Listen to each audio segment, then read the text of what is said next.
Korku sineması uzun yıllar boyunca tehdidi dışarıda konumlandırır. Karanlık ormanlarda saklanan yaratıklar, evin içine sızan yabancılar ve insanın karşısına dikilen şeytani varlıklar. Anlatı hep bir içerisi ve dışarısı ayrımı üzerine kuruldu. Beden ise bu kuşatılmış kalenin son sığınağıydı. Ruhun, kimliğin ve benliğin taşındığı güvenli bir kabuk. Seyirci en azından kendi teninin sınırları içinde hala bütün ve sağlam olduğuna inanabiliyordu. Ama body horror tam olarak bu kalenin duvarlarını yıkan türdür. Akademik literatür onu bedenin grotesk deformasyonu olarak tanımlasa da buradaki asıl mesele fiziksel hasar değil, ontolojik bütünlüğün parçalanmasıdır. Kırılan şey kemik değil, kimliğin taşıyıcı zeminidir. Body horror, mutasyon, çürüme, parazitlenme ve biyolojik sınırların ihlaliyle çalışır.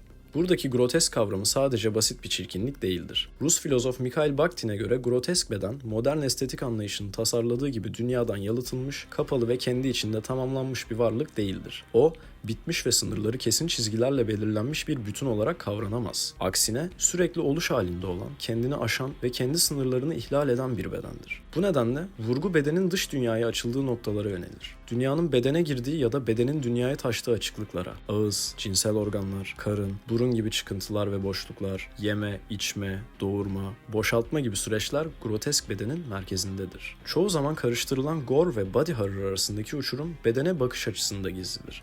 Gore, bedeni dışarıdan müdahale edilen, parçalanan pasif bir nesne ve görsel bir kan şöleni olarak sunarken, body horror, bedeni bizzat dehşetin kaynağı olan trajik bir özne olarak konumlandırır. Gore'da izleyici şiddeti güvenli bir mesafeden izler. Ancak body horror'da kamera sizi biyolojinin ihanetine hapseder.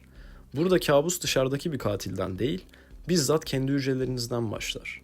Zombi anlatılarında da çürüme vardır. Ancak zombi artık bir özne değildir. O, kimliğini kaybetmiş kolektif bir ötekidir. Body horror'da ise karakter dönüşüm sürecinde bilinçlidir. Acıyı hisseder, adım adım insanlıktan çıkışını izler. Korku sinemasında canavar genellikle dışsaldır. Vampir, seri katil veya iblis tanımlanabilir ve onlarla mücadele edilebilir. Body horror bu düzeni yıkar ve canavarı kan dolaşımınıza yerleştirir. Tehdit artık doğaüstü değil, korkutucu derecede doğaldır.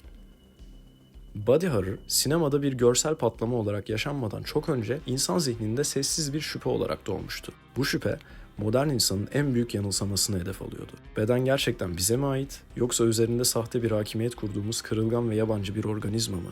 Bu alt türün genetik kodları, ruh ile et arasındaki o tekinsiz gerilimin başladığı erken gotik edebiyatın karanlık sayfalarında saklıdır. 1818 yılında Mary Shelley, Frankenstein ile sadece bilim kurgunun değil, body horror'ın da ilk büyük manifestosunu yazdı. Buradaki dehşet sadece dikişli bir ceset yığınının canlanması değildir.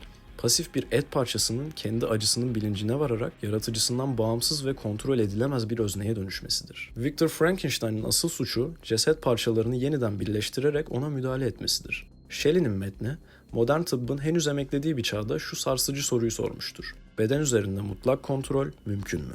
Cevap pek huzur verici değildir. Beden canlandırılabilir. Ancak hiçbir zaman tam anlamıyla insan olarak kontrol edilemez. Bu, body horror'ın temel yasasıdır. Müdahale, daima canavarları doğurur. 20. yüzyılın başında gotik miras, H.P. Lovecraft'ın ellerinde adeta kozmosun sessizliğiyle ve morg soğukluğuyla bir üst seviyeye çıktı. Lovecraft, korkuyu kozmik boşluğa taşıyor gibi görünse de, Reanimator ve From Beyond gibi eserlerinde dehşetin merkezini doğrudan bedene yerleştirdi. Lovecraft'ın dönüşümü metaforik değil, adeta biyolojik bir ihtilal gibiydi. Onun evreninde et yeniden canlandırılır ama ruh oraya asla geri dönmez. Organizma hareket eder ancak insanlık silinmiştir. Bu, body horror'ın nihilist damarıdır. İnsan bedeni, evrenin kayıtsızlığı karşısında anlamsız, çürüyen ve her an ihlal edilebilir bir et yığınıdır. Ama bu filmlerin rastgele kanlı yapımlar olmadığı Avustralyalı müzisyen ve film yapımcısı Philip Brophy'nin 1983 yılında yayımladığı The Body Horrible isimli makalesinde nihayet anlaşıldı. Brophy'ye göre bu filmler şiddeti değil bedeni, dışsal bir katili değil içsel bir çürümeyi merkez alıyordu. Brophy'nin bu tanımıyla birlikte türün sınırları akademik olarak da netleşti. Korku, ben dediğimiz yapının fiziksel olarak çözülmesinden doğuyordu. Frankenstein'ın etik sancılarından Lovecraft'ın biyolojik nihilizmine uzanan tarihsel süreç, body horror'ın moda olmaktan ziyade derin ve evrensel bir inanç krizi olduğu kanısına varır. Türün sahneye çıkışı, insanın kendi bedenine duyduğu o kadim güvenin sarsılmasıyla eş zamanlıdır. Gotik edebiyatın ruh ve etin sınırlarına dair duyduğu o tekinsiz kuşku, modern sinemada yerini bedenin ihaneti karşısında kimliğin uğradığı mutlak bozguna bırakmıştır. Gel gelelim korkunun gökyüzüne bakıp kendi teninden şüphe ettiği o yıllara. Soğuk Savaş yıllarında korku sinemasının gözü gökyüzündeydi. Tehdit, yıldızların arasından süzülüyor, küçük kasabaların steril banliyölerine sinsice yerleşiyordu. Ancak bu dönem bilim kurgusundaki asıl kırılma, devasa şehirlerin yıkılması değil, insan bedeninin stratejik bir hedef haline gelmesiydi. 1950'lerin sineması, body horror'ın genetik kodlarını taşıyan ilk büyük mutasyonları bu sızma korkusuyla gerçekleştirdi. Bu dönemin en radikal eşiği, tehdidin artık askeri üsleri değil, doğrudan insan etini hedef almasıyla aşıldı. The Quatermass Experiment ve The Blob gibi filmlerde beden, ulusal güvenliğin biyolojik bir metaforuna dönüşür. Hücreleri ele geçiren organizmalar veya formu eriten akışkan maddeler aslında her yere sızabilen komünizm gibi ideolojik tehditlerin bir yansımasıdır. Türün politik zirvesi olan Invasion of the Body Snatchers ise dehşeti fiziksel deformasyonda değil, aşırı normallikte arar. Beden kopyalanır ancak benlik yoktur. 1950'ler ve 60'lar boyunca korku, dış dünyadaki devasa canavarlardan alınıp kan dolaşımına yerleştirilmiş, dış etken fazı tamamlanmıştır. 1970'lere doğru bu anlatı sert bir U dönüşü yaparak tehdidi yıldızlardan laboratuvarlara ve insanın kendi karanlık arzularına taşıyacaktır. 1970'lerin sonu insanlık için paradoksal bir dönemdi. Bir yanda cinsel devrimle gelen sınırsız özgürlük vaadi, diğer yanda bu özgürlüğün karanlık gölgesi olarak beliren görünmez enfeksiyon korkusu. İşte bu gerilim hattının tam ortasında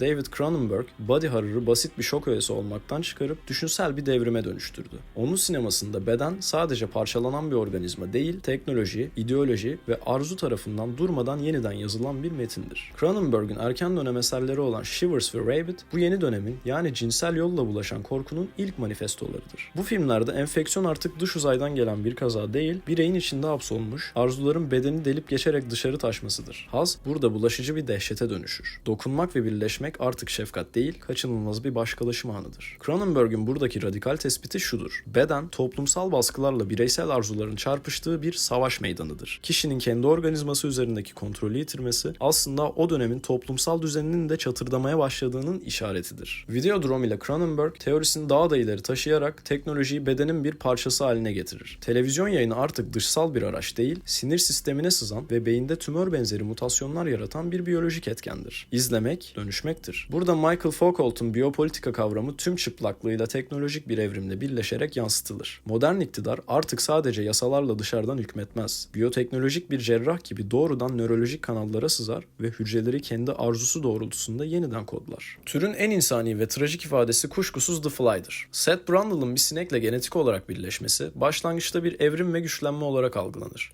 Ancak süreç geri döndürülemez bir çürümeye evrildiğinde asıl dehşet ortaya çıkar. Bedenin dağılışını berrak bir zihinle izlemek. 1980'lerin AIDS krizinin en güçlü metaforu olan bu film, yavaş ilerleyen, içeriden çürüten ve kimliği fiziksel bütünlükle birlikte eriten bir varoluşsal trajedidir. Cronenberg için evrim bir ilerleme değil, kaçınılmaz bir çözülüştür. Cronenberg'in kamerası derinin altına bakarken aslında modern devletlerin ve şirketlerin beden üzerindeki tahakkümünü kaydeder. Sağlık politikaları, biyoteknolojik müdahaleler ve laboratuvar ortamında üretilen arzular.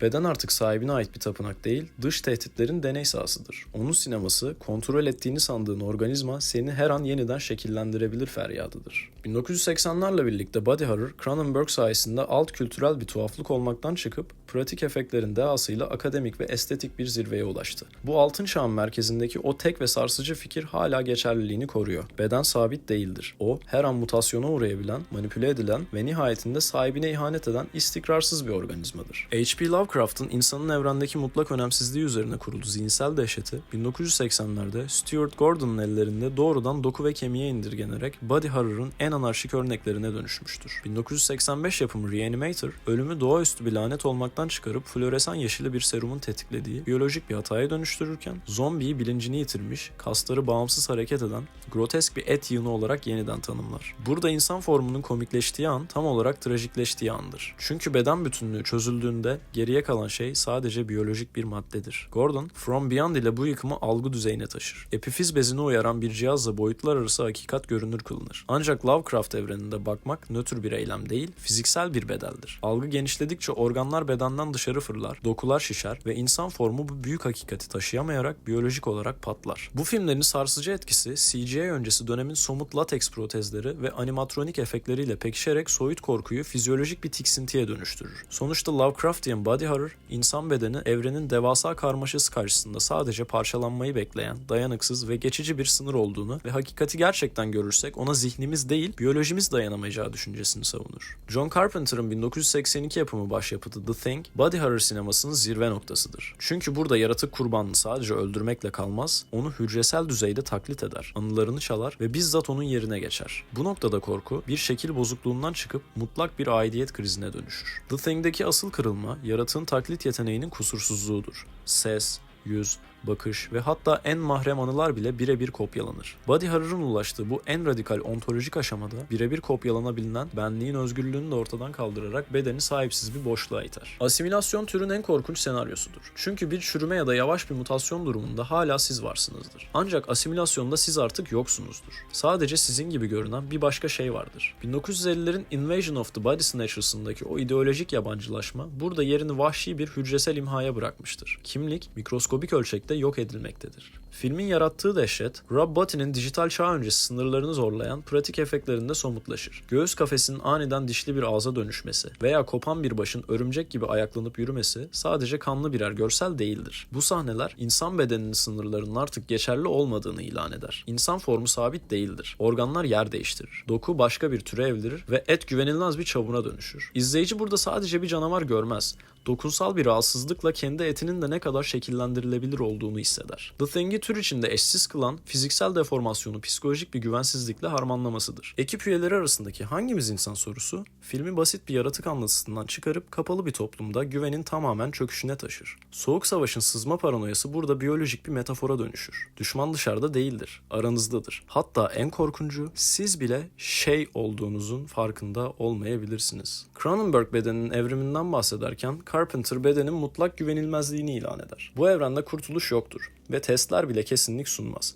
O meşhur kan testi sahnesi hayatta kalma dürtüsünün son sığınağıdır. Ancak o bile geçici bir güvencedir. Beden artık kimliği garanti etmez. Sadece bir maske görevi görür. Body horror bu tahakkümü grotesk bir estetikle ifşa ederken David Cronenberg'in Videodrome ile iktidarın bedene nüfuz edişini en radikal haliyle sergiler. Burada medya artık bir propaganda aracı değil, sinir sistemine sızarak beyinde fiziksel mutasyonlar yaratan bir biyolojik etkendir. Zihin dirense de hücre iktidara boyun eğer. Bu sermaye ve iktidar ilişkisinin borusu esas Ridley Scott'ın Alien'ında öter. Weyland Yutani şirketi için mürettebatın bedeni sadece değerli bir kargonun biyolojik taşıyıcısıdır ve o meşhur göğüs parçalama sahnesi işçi bedeninin kâr uğruna nasıl harcanabilir bir tüketim ürününe dönüştüğünün grotesk temsilidir. Sınıf sömürüsü ise Brian Uzna'nın Society filminde en çiğ haliyle karşımıza çıkar. Elit kesimin birleşme süreci, zenginlerin alt sınıf sadece ekonomik değil, dokuların birbirine karıştığı biyolojik bir seviyede tükettiğini gösterir. Bu politik damar, Soğuk Savaş'ın sızma paranoyasıyla beraber aynı zamanda dünyayı kapalı kapılar ardında birer ham madde yığını gibi yöneten görünmez elitlerin biyolojik hegemonyasına uzanır. Verilen mesaj tektir. Modern iktidar organizmanızı ele geçirmeden önce düşüncelerinize nüfuz eder. Sizin hücrelerinizi kendi mülkiyeti, sinir sisteminizi ise kendi veri ağı olarak gören bir güce karşı artık sadece ideolojik değil, biyolojik olarak da savunmasızsınızdır. Bir yerden tanıdık geldi mi? Ne demiştik videonun başlarında? Frankenstein'dan Lovecraft'a uzanan tarihsel süreçte bile body horror'ın moda olmayıp evrenselleştiğinden bahsetmiştim. Ancak klasik body horror enfeksiyonu genellikle dışsal bir dehşet olarak sunarken son yıllarda yükselen feminist body horror kadın bedeninin tarih boyunca kesintisiz bir müdahale alanı olduğu gerçeğinden beslenir. Coralie Fargeet'in The Substance filmi, yaşlanma korkusunu ve güzellik endüstrisinin vahşetini fiziksel bir yarılma üzerinden anlatırken, Emily Bliefeld bu eğilimin en çiğ yansımalarından biri olan The Ugly Stepsister ile toz pembe masalların altındaki karanlık ve realist dehşeti gün yüzüne çıkardı. Film, masalsı bir güzellik algısına ulaşma çabasını leş bir biyolojik yıkıma dönüştürerek, izleyiciyi estetik beklentilerin yarattığı o grotesk tatminle yüzleştirir. Julia Ducournau'nun Titan'ından günümüze uzanan bu yeni dalgada, estetik müdahale artık sistemin bedeni parçalaması olarak yeniden tanımlanır. Burada mutasyon bir kaza değil, normların grotesk bir patlamayla reddidir. Kadın bedeni üzerine giydirilmiş kimlik katmanlarını fırlatıp atarken sistemin dokuya hükmetme çabasına karşı doku bizzat isyan eder. Michael Shanks'in Together'ındaki partnerlerin birbirini yuttuğu o boğucu birleşme, body horror'ın artık bir iğrençlik gösterisi değil, modern insanın kendi biyolojik varlığıyla kurduğu o en dürüst ve acımasız ilişkinin dışa vurumu olduğunu kanıtlar. Bu hafta sizlere kimliğin son sığınağı olan bedeni yerle bir eden en köklü korku türlerinden birini anlatmaya çalıştım. Abone olmayı ve bildirim zilini açmayı unutmayın. Tekrar görüşmek üzere.